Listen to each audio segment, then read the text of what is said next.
Assalamualaikum warahmatullahi wabarakatuh. Halo teman-teman, perkenalkan saya Adia Istik Nur Khalifah, NIM 302240116, dan rekan saya.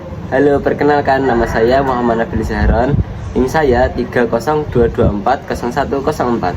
Di sini kami dari kelompok 6 ingin membawakan presentasi yang berjudul Realitas Media dan Konstruksi Sosial Media Massa. Media bukan sekedar menyalurkan informasi, tetapi juga membentuk cara pandang masyarakat terhadap realitas.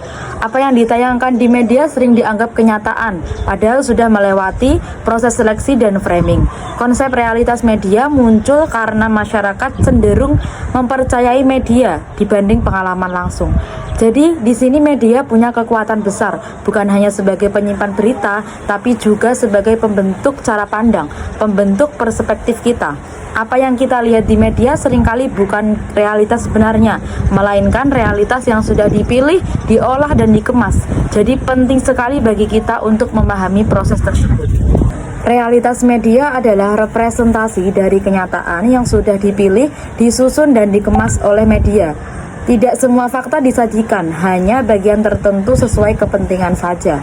Konsep realitas media itu menjelaskan bahwa apa yang kita lihat di media bukanlah kenyataan apa adanya, melainkan hasil konstruksi. Media memilih, mengedit, lalu menampilkan fakta sesuai sudut pandang tertentu. Contohnya, berita kriminal lebih sering ditampilkan daripada berita kebaikan sehari-hari. Kenapa? Karena berita kriminal itu sudah dikonstruksi melalui sudut pandang media tertentu seperti itu. Ciri-ciri realitas media itu ada 3. Yang pertama adalah selektif, yang berarti hanya sebagian fakta yang dimunculkan. Contohnya, demo mahasiswa bisa digambarkan anarkis karena hanya memunculkan kekacauan, tetapi sisi damainya itu diabaikan. Yang kedua, ada bersifat simbolik. Media menggunakan bahasa, foto, dan simbol untuk membentuk makna tertentu. Contohnya dari peristiwa demo tadi, kenapa bisa disimbolkan anarkis? Karena gambar-gambar yang ditampilkan itu adalah gambar-gambar kekacauan, gambar-gambar keributan. Sedangkan gambar-gambar musyawarah, gambar-gambar kedamaiannya itu tidak ditampilkan. Yang ketiga, bersifat terstruktur. Informasi yang disajikan medianya itu mengikuti kepentingan politik, ekonomi, atau ideologi pemilik media tersebut. Jadi bukan berdasarkan fakta yang ada, tetapi sudah diatur untuk membentuk narasi, untuk mengikuti alur tertentu, format tertentu seperti itu. Mengapa media bisa mengkonstruksi realitas? Karena media adalah gatekeeper, hanya memilih isu-isu tertentu. Publik lebih banyak mengenal peristiwa melalui media daripada pengalaman pribadi. Akibatnya, masyarakat menerima versi realitas yang sudah difilter media. Contohnya, isu politik yang ditayangkan bisa mempengaruhi pilihan publik. Kenapa? Karena media itu sudah menggunakan bahasa, gambar, dan simbol yang memberi makna tertentu pada sebuah peristiwa tersebut. Narasi yang dibangun pun kemudian mempengaruhi cara masyarakat itu memilih tontonan. Teori konstruksi sosial. Berger dan Luqman menjelaskan realitas sosial dibangun melalui interaksi. 3 tahap konstruksi sosial. Yang pertama adalah eksternalisasi, di mana manusia menciptakan ide atau gagasan. Lalu yang kedua, objektivasi. Ide dianggap nyata, diterima bersama. Lalu yang terakhir, internalisasi. Individu menerima ide itu sebagai bagian dari dirinya. Di sini media berperan besar di bagian objektivasi, karena membantu menghalalkan realitas tertentu. Contoh-contoh konstruksi sosial oleh media. Contoh isu politiknya, media bisa mengangkat citra positif kandidat tertentu sehingga publik menjadi lebih simpatik. Padahal berdasarkan realitanya, setiap perkandidat pasti punya sisi gelap. Tetapi karena sudah disusun dan di-framing oleh media, maka menjadi sisi gelapnya itu ditenggelamkan seperti itu ya. Jadi audiens menjadi tergerak untuk memilih kandidat tersebut, Lalu isu kesehatannya, pandemi COVID-19 digambarkan dramatis di TV, lalu mengakibatkan kepanikan, sementara di media edukatif digambarkan lebih rasional. Jadi masyarakat hanya perlu berhati-hati saja, tidak perlu cemas berlebihan. Isu hiburannya, kehidupan artis ditampilkan glamor, menciptakan standar gaya hidup ideal. Padahal berdasarkan realitanya, banyak juga artis yang hidup secara sederhana, tidak terlalu hedon, seperti itu. Perbandingan realitas sosial dan realitas media. Kalau realitas sosial itu kejadiannya nyata, misalnya demo mahasiswa damai seperti itu. Untuk realitas media, kejadiannya itu hasil liputan dari media. Misalnya hanya menyorot bentrokan dari demo tadi seperti itu. Nah, intinya perbedaan utama dari keduanya itu terletak pada proses penyajiannya. Kalau realitas sosial bersifat alami dan apa adanya, kalau realitas media sudah dibentuk oleh kepentingan sudut pandang tertentu. Baik, selanjutnya saya akan menjelaskan tentang efek konstruksi media. Efek konstruksi media menjadi 3 poin utama, yaitu yang pertama, membentuk opini publik. Apa yang dimaksud membentuk opini publik? Yaitu masyarakat menganggap bahwa isu tertentu sangat penting karena sering diunggah di media. Yang kedua, yaitu menciptakan stereotip. Apa yang dimaksud stereotip? Yaitu pandangan sebuah kelompok tertentu terhadap suatu citra baik maupun buruknya di sebuah media. Yang ketiga, kontrol sosial. Apa yang dimaksud kontrol sosial? Yaitu media yang bisa membatasi atau mengawasi pihak pemerintah, tetapi buruknya juga bisa dimanfaatkan oleh pemerintah seperti propaganda.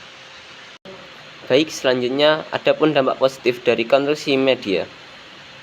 Adapun beberapa poin yang dapat menjadi dampak positif dari konstruksi media, yaitu masyarakat mendapatkan informasi terbaru karena cepatnya meluasnya suatu informasi tersebut di media. Yang kedua, media bisa menjadi sarana edukasi, misalnya seperti kampanye kesehatan, kampanye dalam pendidikan. Yang ketiga, adapun media yang membantu meningkatkan kesadaran publik terhadap isu-isu penting seperti lingkungan, HAM, maupun politik. Yang keempat, media dapat memperkuat solidaritas sosial melalui liputan bencana maupun sebuah peristiwa. Selanjutnya ada dampak negatif dari konstruksi media. Antara lain, informasi bisa dipelintirkan sehingga menyesatkan suatu berita tersebut. Yang kedua, adapun media yang menumbuhkan budaya konsumtif yang mengakibatkan hidup mewah dan glamor pada suatu masyarakat. Yang ketiga, polaritas politik semakin tajam karena media hanya menyajikan informasi yang mendukung suatu pihak.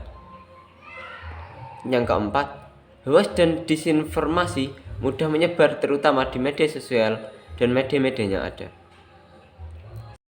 Adapun tantangan di era digital, yang terutama perkembangan teknologi semakin cepat, arus informasi maupun berita, tetapi sulitnya diverifikasi kebenarannya dan akan bisa menjadikan hoax suatu berita tersebut. Yang kedua, munculnya citizen jurnalis membuat siapapun bisa menyebarkan berita tanpa standar jurnalistik dan bisa menjadi suatu berita yang tidak resmi. Yang ketiga, fenomena filter bubble. Fenomena filter bubble ialah algoritma yang hanya menampilkan konten sesuai preferensi pengguna, yang dapat menyempitkan wawasan pengguna. Yang keempat, echo chamber. Echo chamber ialah kondisi ketika seseorang hanya terjebak dalam lingkaran informasi yang sempit, di mana ia terus-menerus mendengar pendapat yang sama dengan pandangan sendiri, tanpa adanya perbedaan atau kritik. Baik, selanjutnya ialah sikap kritis terhadap media. Dalam sikap kritis terhadap media, kita tidak hanya mengandalkan satu sumber, tapi selalu mengecek sumber informasi tersebut dari mana dan kejelasannya. Yang kedua, menyadari media memiliki kepentingan politik atau ekonomi. Dalam suatu berita, mestinya mempunyai inti kepentingan dalam bidang apa dan untuk apa.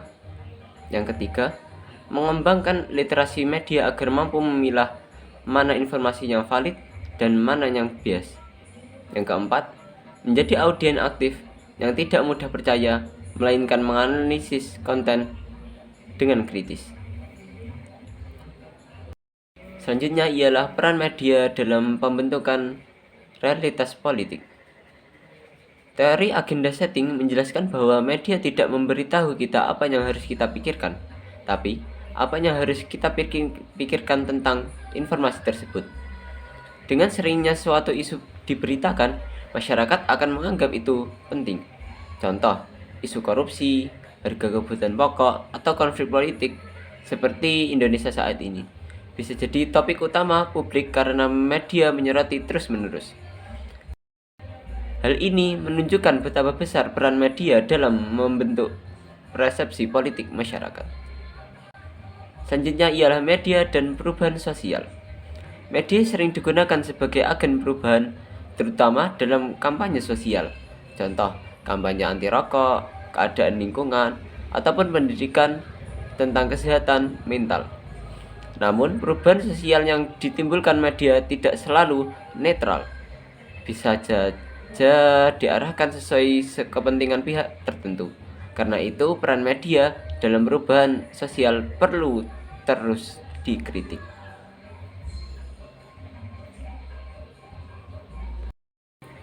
Selanjutnya ialah media dan perubahan sosial.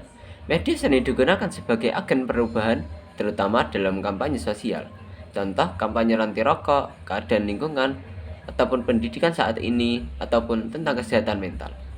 Namun, perubahan sosial yang ditimbulkan media tidak selalu netral. Biasanya diarahkan sesuai kepentingan pihak tertentu dan diatur oleh pihak tertentu. Karena dari itu, peran media dalam perubahan sosial perlu terus dikritisi. Selanjutnya ialah perubahan di era digital. Di era digital, informasi menyebar lebih cepat dan lebih luas. Media sosial membuat semua orang bisa jadi produsen sekaligus konsumen informasi. Jadi, di sosial media sekarang, warga-warga bisa menjadi produsen suatu berita dan suatu jurnalis peristiwa tersebut. Tantangannya, banjir informasi membuat masyarakat kesulitan membedakan mana yang benar dan mana yang palsu. Fenomena hoax banyak terjadi di kalangan media. Manipulasi digital menjadi ancaman serius bagi masyarakat modern. Selanjutnya ialah kesimpulan. Media massa bukan hanya menyampaikan informasi, tetapi juga membentuk realitas sosial melalui proses seleksi, pembingkaian, dan interpretasi. Teori-teori seperti agenda setting, framing, priming, hingga cultivation menunjukkan bagaimana media memengaruhi opini, persepsi, bahkan identitas masyarakat. Di era digital dan global, pengaruh media semakin kuat, namun seringkali dipengaruhi kepentingan politik maupun ekonomi. Karena itu, masyarakat perlu bersikap kritis dan bijak agar tidak mudah terjebak pada realitas semua yang dibangun oleh media. Sekian presentasi dari kami. Wassalamualaikum warahmatullahi wabarakatuh.